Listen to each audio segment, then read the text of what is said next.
Hi friends, ಶಾಂತ star ಚಾನಲ್ಗೆ ಸ್ವಾಗತ. ಇವತ್ತು ಒಂದು ರವೆಯಿಂದ ಮಾಡುವಂತಹ ಒಂದು ಒಳ್ಳೆಯ ರೆಸಿಪಿನ ಬ್ರೇಕ್ಫಾಸ್ಟ್ಗೆ ಮಾಡ್ತಾ ಇದ್ದೀನಿ. ಬನ್ನಿ ನೋಡೋಣ.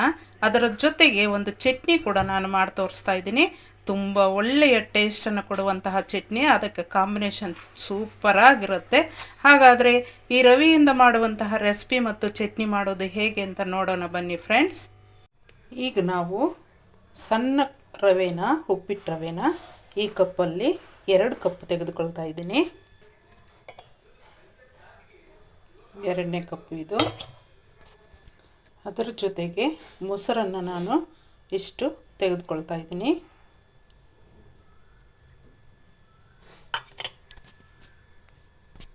ರುಚಿಗೆ ತಕ್ಕಷ್ಟು ಪುಡಿ ಉಪ್ಪನ್ನು ಸೇರಿಸ್ತಾ ಇದ್ದೀನಿ. ಈಗ ಇಷ್ಟನ್ನು ಸ್ವಲ್ಪ ನೀರನ್ನು ಸೇರಿಸಿ ನಾವು ಮಿಕ್ಸ್ ಮಾಡಿಟ್ಬಿಡೋಣ. ಇನ್ನೂ ಒಂದು ಸ್ವಲ್ಪ ನೀರನ್ನು ಸೇರಿಸೋಣ.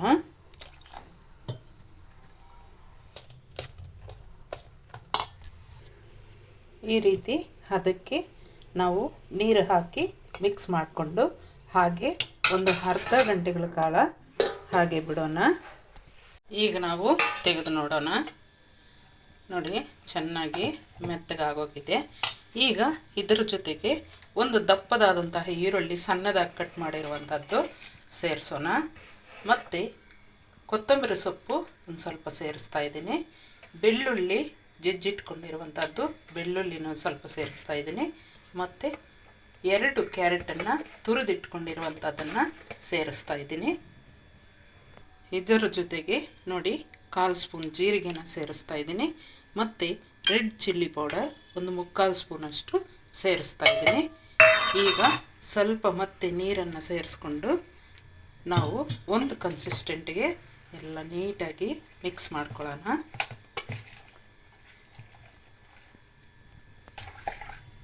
ಈ ರೀತಿ ಚೆನ್ನಾಗಿ ಮಿಕ್ಸ್ ಮಾಡಿಬಿಡಬೇಕು. ಮಿಕ್ಸ್ ಮಾಡಿ ನೋಡಿ, ಈ ರೀತಿ ಕನ್ಸಿಸ್ಟೆಂಟ್ ಇರಬೇಕು. ಈ ರೀತಿ ಇರಬೇಕು. ಈಗ ಮತ್ತೆ ಇದನ್ನು ಪ್ಲೇಟನ್ನು ಮುಚ್ಚಿ ಇಟ್ಬಿಡೋಣ. ಈಗ ಒಂದು ಚಟ್ನಿ ಮಾಡ್ಕೊಳ್ಳೋಣ. ಬ್ರೇಕ್ಫಾಸ್ಟ್ ಜೊತೆಗೆ ಚಟ್ನಿ ಒಂದು ಮಾಡ್ಕೊಳ್ಳೋಣ ಬನ್ನಿ.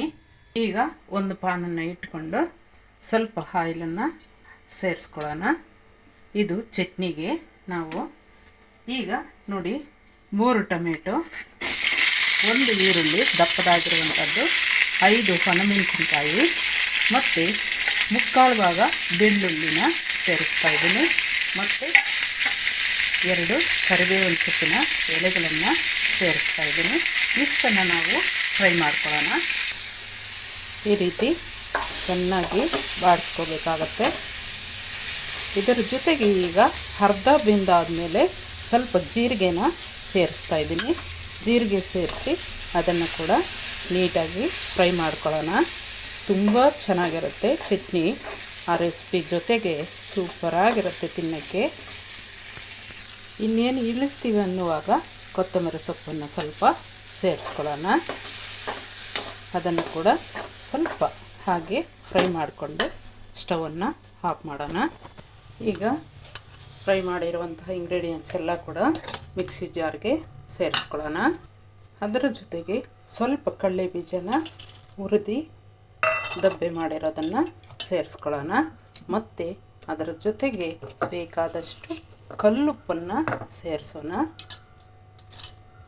ಈಗ ಸ್ವಲ್ಪ ನೀರನ್ನು ಹಾಕಿ ಮಿಕ್ಸ್ ಮಾಡ್ಕೊಳ್ಳೋಣ.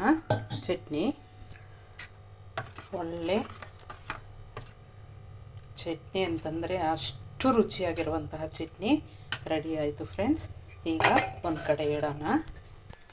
ಈಗ ನಾವು ಹೆಂಚಿನ ಮೇಲೆ ಹಾಕೋಕ್ಕೆ ಮುಂಚೆ ನೀಟಾಗಿ ಕಲಿಸ್ಕೊಂಡ್ಬಿಡೋಣ ಒಂದು ಸಲ. ಈಗ ನಾವು ಪಾನನ್ನು ಇಟ್ಕೊಂಡು ಸ್ವಲ್ಪ ಬಿಸಿ ಆದಮೇಲೆ ನಾವು ತ್ಯಾವದ ಬಟ್ಟೆಯಿಂದ ಒರೆಸ್ಬೇಕು.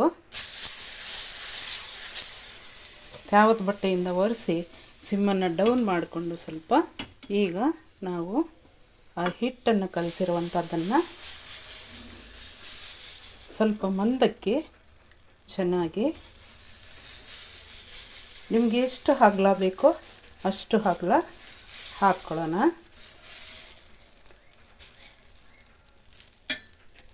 ಈಗ ಇದ್ರ ಮೇಲೆ ಸ್ವಲ್ಪ ಆಯಿಲನ್ನು ಹಾಕೋಣ. ಮತ್ತು ಸುತ್ತಲೂ ಕೂಡ ಸ್ವಲ್ಪ ಆಯಿಲನ್ನು ಹಾಕಬೇಕು ಚೆನ್ನಾಗಿ ಬೇಯಲಿಕ್ಕೆ.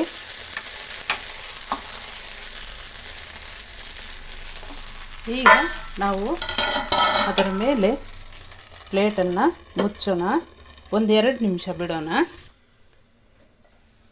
ನೋಡಿ, ಈ ರೀತಿ ಪಾನನ್ನು ತೆಗೆದಾಗ ಚೆನ್ನಾಗಿ ಬೆಂದಿರಬೇಕು, ಅಷ್ಟು ತನಕ ನಾವು ತಿರುಗಿಸಬಾರ್ದು. ಈಗ ಈ ರೀತಿ ತಿರುಗಿಸಿ ಮತ್ತೆ 1-2 ನಿಮಿಷ ಬಿಡೋಣ ಹಾಗೆ. ಈಗ ತೆಗೆದು ನೋಡೋಣ, ಆ ಕಡೆನೂ ಈ ಕಡೆ. ಈಗ 1 ನಿಮಿಷ ಆ ಕಡೆ ಈ ಕಡೆ 2 ಕಡೆನೂ ಹಾಗೆ ಬೇಯಿಸ್ಕೊಳ್ಳೋಣ. ತುಂಬ ಮೇಲ್ಗಡೆ ಕ್ರಿಸ್ಪಿಯಾಗಿ ಒಳಗಡೆ ಮೆತ್ತಗೆ ತುಂಬ ಚೆನ್ನಾಗಿರುತ್ತೆ ತಿನ್ನೋಕ್ಕೆ. ಈ ರೀತಿ ಎಲ್ಲನೂ ಕೂಡ ನಾವು ಮಾಡ್ಕೊಳ್ಳೋಣ, ತುಂಬ ಚೆನ್ನಾಗಿದೆ.